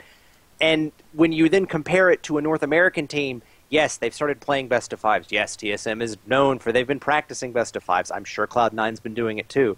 But practice ain't the real thing. And there is a lot more to pull from best of five experience for the other 6 teams. So I think that what you can glean, you can see some who's strong where, how. But what you can't glean is how do teams adjust from game to game. I think the one spot you could say you can put a caveat there is Najin White Shield. Najin White Shield lost 2 of 3 on red side. But blue side dominated both weekends. Before the 3rd day of groups, Group C and D, blue side had won 27 of 37 possible games. 73% clip. That didn't really change that much over the past 2 days, the last 2 days of games. So is that a spot where there's a vulnerability? Maybe. But you're going to see something, you're going to see like comfort. And that's where I think you're going to be real. I would push down the hype to seeing that you'll see different stuff. I think that's where you're going with that. But anyway, Steven, do you disagree with me? Am I talking out my rear end? What do you think about this question? And do I need to restate it because I did just kind of soliloquy? No, it's all right. I'm pretty sure I got it. I pretty much agree with you. Okay, these teams are in their comfort zone. The mentality when you go into a best of 1 versus when you go into a best of 5 is dramatically different. Okay? When you go into a best of 1, first of all, best of 1 implies that this one win is significant. When you go into a best of 5, 2 losses, if you win the whole thing, 2 losses, sure, whatever, you lost 2, but you won. Doesn't matter, right? When you play in a best of 1, it just, I feel like there's so much pressure in each and every single one game because there's a lot of strategy in drafting. Drafting is a huge strategical part of any MOBA. I've watched a lot of League. I watched a decent amount of Dota. I've even seen enough Brood War when you draft maps. That's huge too. Drafting maps in Brood War back then was huge. Okay, and then if you don't have that in Best of 1s. Best of 1s is literally just okay. Let's just play, and you get one chance at drafting. You don't get to adapt. Is my point. Yep. With the lack of adaptation is huge in teams, right? You see all the time teams who fail to adapt. Oh, why didn't they ban Maokai? Why didn't they ban Aurelia like the 3rd game? Like you've seen that. But last year when Cloud9 played Fnatic and they didn't ban Castellan like those two times, everyone was just like ripping their hairs out. That's a lack of adaptation. Maybe Cloud9 was better mechanically. You could maybe argue that, maybe not. It doesn't matter. It boils down to the fact that you can't adapt in a series, you're done. And that's a huge mentality shift from playing best of 1s to playing best of 5s. And Korean teams will have that advantage. Chinese teams too, because I know they scrim in best of 7 sometimes. Well, Chase, what do you think? What do you think on this question? Well, first of all, I think you hit it on the head, Thomas, when you talk about the Koreans and their experience with this. I mean, this is a format that they've been doing for a long time now. With their entire playoffs going all the way to the quarterfinals are best of 5s, and they've been doing this pretty much, as far as I know, it's always been how OGN's done things. And I think that experience is huge. The other thing you have to realize, when you're talking about best of 1s, you're in a group stage. You've got 3 opponents you have to be thinking about. That's 3 teams you're dividing your prep time between as you're trying to make sure you're ready for all these games and looking at what they do in the group stage, how that differs from your scouting reports. It's a whole bunch of new information being thrown at you all the time, and it's just, okay, we can't take in everything. Let's take in a little bit that we can and try to do as much with it as we can. Samsung White has had 2 weeks where all they've had to do is think about how to beat TSM. And that's why I agree with you, Thomas, about your hour-and-a-half mark. Because 2 weeks in Samsung White time is a lifetime. The amount of effort that, this is where infrastructure comes in. This is when all of this stuff we've been saying about how Korea is the dominant region and whatever else, this is when all that stuff should show dividends. That's when, the fact that they know how to practice for these types of things. They know how to practice specifically for what is this team going to do? Okay, well, if they do this, how do we adapt in game 2? How do we adapt in game 3? They know the mindset, they know the experience, and they have had all the time in the world to maximize their value on this. North American teams don't know how to do that as efficiently. They just don't. Chinese teams are a little bit better at it, but even they don't have the same level of experience that Korean teams would with this. And I think we're going to see that very soon. Dave, close out the topic. What you got on this question? What's your answer? Just quickly, I guess the thing is that a team like TSM, I think you did see everything. Like, I think they showed their cards. I mean, Bjergsen said it. I'm not sure if you guys watched this vlog. The one thing that gives me hope is that TSM does have the right mentality. Like, Bjergsen has the right mentality. He's not expecting. He believes they have a small chance to win. If they work really hard and the stars align, they can win, which is basically the mentality you need to have, because if you think you're going to lose, you're going to lose. But he made a good point that he's like, if we pick the same things we pick in groups, if we use the same strategy, Samsung White's going to beat us. And that's true. And what happened with Samsung White and Samsung Blue? They picked everything. There's very little that, like, yeah, I mean, technically you can say you know some things about the Samsung teams. They know they can play everything. A team like TSM, you saw their strategies. Even Cloud9 to an extent, you saw their strategies. You take away Syndra and Zed from high, what's he going to do? You put Meteos on Jarvan, that wasn't very impressive. You know what I mean? Like, you take away Balls' Rumble, and suddenly a lot of Cloud9's mentality is gone. Like, a lot of their ability to play the game is gone. But so I think to answer this guy's question, with the North American teams and potentially the Chinese teams, yes, I think they've revealed their cards. The Samsung teams, they can do whatever they want. So you don't know. You have no clue. That's what makes it so scary for TSM. You have no idea what they're going to do. You can't. Yeah. Well, I do want to thank Supika for the question. And Chase, a good question. Chase, I'm going to pass this one to you because you did mention that the discrepancy in best of fives between China and Korea to a certain extent. And this is from Wijnruit. I have no idea how you pronounce that name, so I'm just going to slaughter it. Anyway, question for the panel. Do you guys think that a Chinese team can beat Najin White Shield at Worlds? Chase, the floor is yours. No, for all the reasons we just said. I mean, one of the things I said when I did when I was talking about Najin White Shield earlier is they're exactly the team we thought they were. And we haven't learned anything new from these guys. If you're talking about, the ability to mask what your strategy is and mask exactly what you're capable of, I don't see why, White Shield would have any less, of a desire to do this than the Samsung organizations will. Maybe they can't do it quite as well because the Samsung organizations have been on top of Korea for a while, but the Najin organization has tons of experience. They've been here before. They were second place in OGN Spring, and that wasn't that long ago.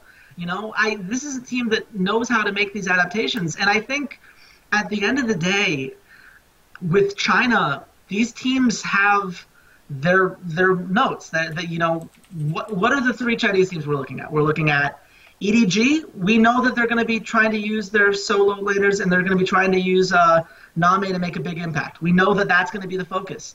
They can prepare for that. We know with Royal Club, it's going to be Uzi, and it's going to be it's going to be Insect being crazy.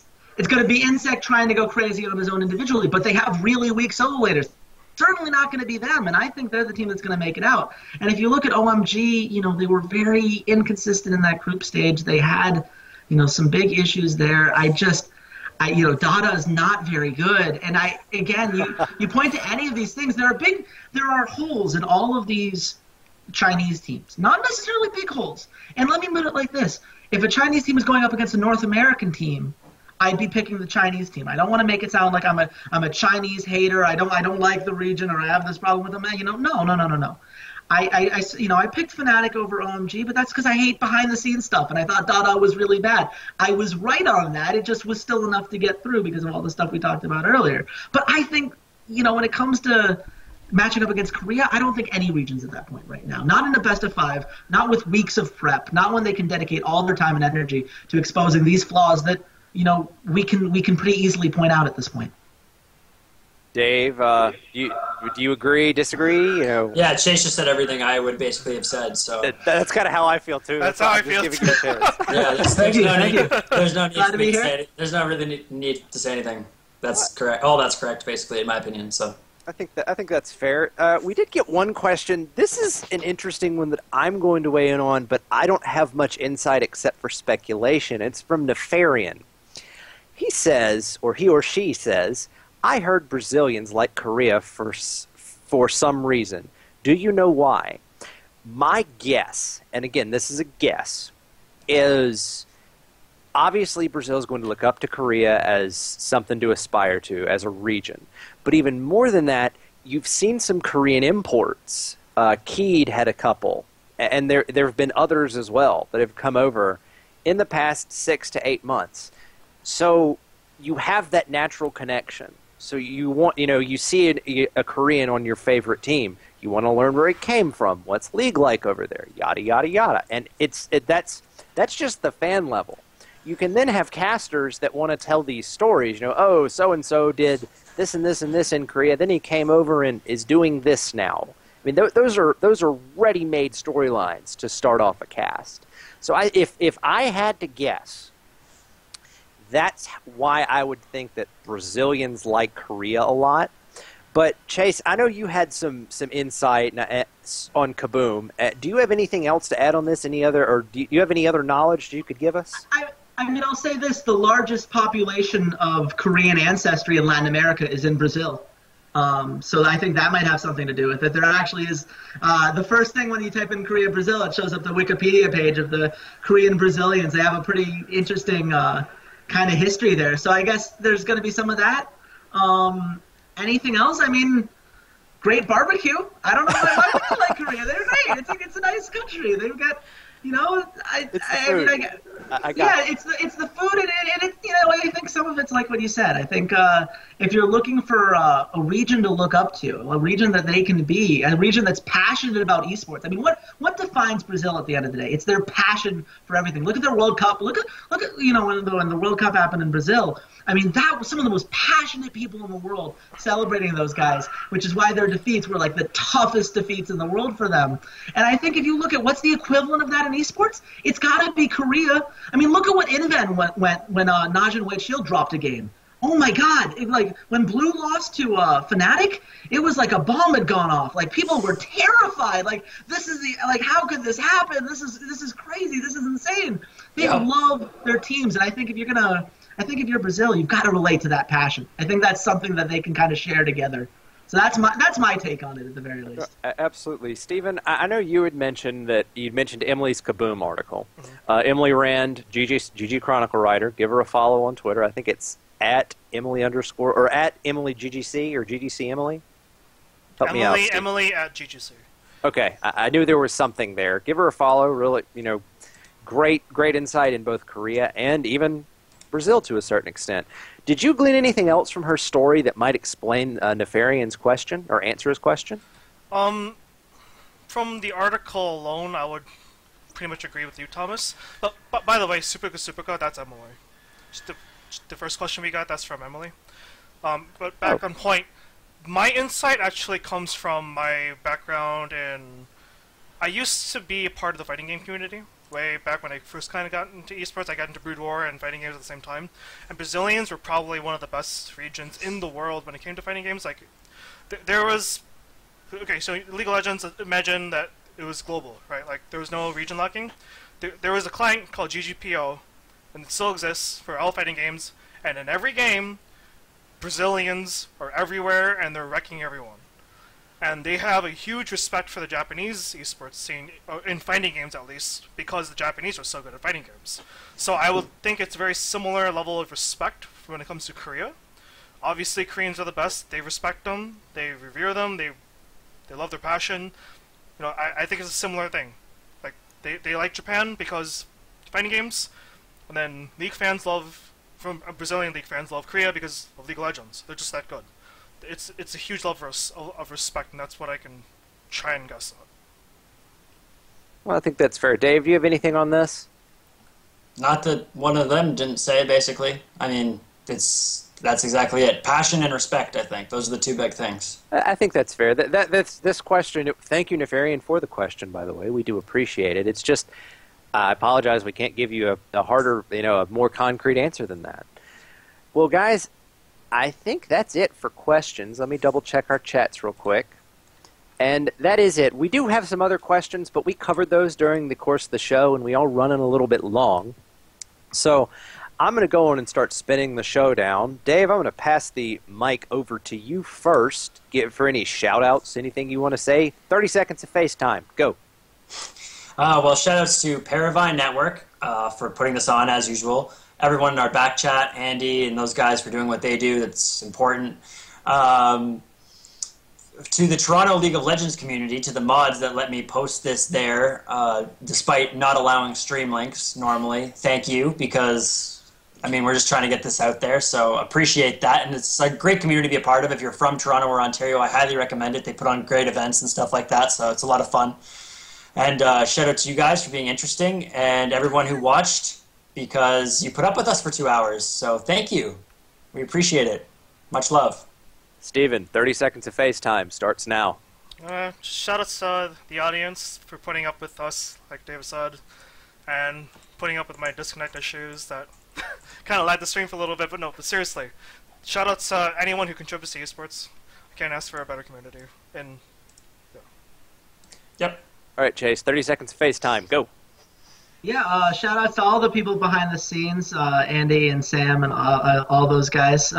Mike for letting us have this podcast and giving us a space to put our ramblings public and everything else. If you want to hear me ramble more, I have my own podcast. If you go to podomatic.com/lessthanlegends, I rant with my friend Skylar about all this stuff. It's a little bit more informal, so if you don't like swearing or people being a little bit tipsy when they're talking about League of Legends, then there's no need to pay attention to that, but we'd love to have you guys. It's a fun time. And also shout out to my parents and my grandma who tried to watch this thing. I'm sure she had no idea what's going on, but she liked the balloon thing, so I consider it 100% success. So thanks to that. Gotta love that. And thanks to all of you for being here, because honestly, this show would not be anything if it wasn't for you guys listening and interacting with us. We love you guys. Hopefully you love us at least half as much. We'll take that. Oh yeah, try and follow our hip if you haven't already. Follow our Hitbox channel just in case you missed the tweets or anything like that, or if we do an impromptu anything, you'll be notified by email that we're going live and you can watch it. So you should do that if you haven't already. Absolutely. Well, guys, I am going to go on and close out the show, but before we do, I want to thank the three of you for joining me this evening to discuss the group stage at Worlds. To our fans, again, thank you so much for watching the show, giving us feedback. All our questions were great. We are, as I'll say, we are trying to continue to build the show. We feel like the show is for the fans. We want to be able to interact with you. So if you have some feedback, something we think we could tweak, something you thought was interesting that we could expand upon a little bit, please absolutely reach out to any of us on Twitter. Give me a follow at Thomas H. Watts. I'm around Twitter. I'm not always active because I stay pretty busy. Ask any of the three guys that I do entirely too much with my time, but that's whatever. But give us a follow. Give us some feedback. We'll be glad to take whatever you say under advisement, and if we change it, we'll probably give you a shout out or two on the show. But until then, I'm going to close this on out. We will be back next Monday. We'll stay pretty much the same time. We are trying to iron out the last little bit of scheduling issues, but we should get there. We'll be talking semifinals and quarterfinals next week because that's going to be the major source of, well, league-related news. Until then, guys, have a great rest of the week, and we will see you on the Rift. Mwah. See you guys.